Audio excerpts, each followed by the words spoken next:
kinabahan ako bigla. Guys, we're here na sa ospital. Pero biglang, nung nakita ko yung ospital, parang na-high blood ako, bes. Nakakatakot. Okay, let's go. Hello everyone! So for today's video, samahan nyo ako. Pupunta tayo sa clinic para sa aming blood testing and x-ray. Hello guys, welcome to my vlog.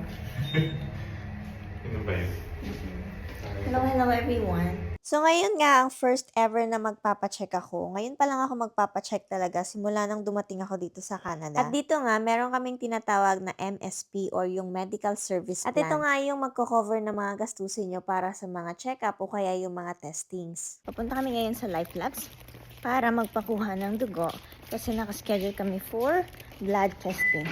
And then after nun, didiretso kami sa pagpa-x-ray naman.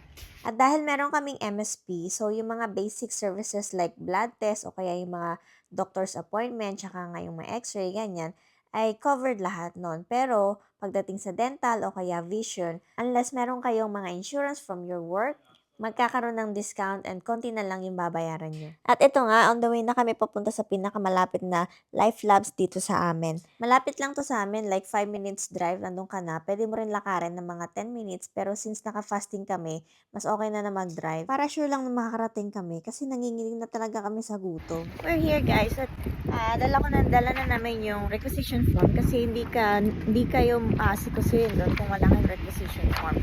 Kasi dapat may requisition for your family doctor.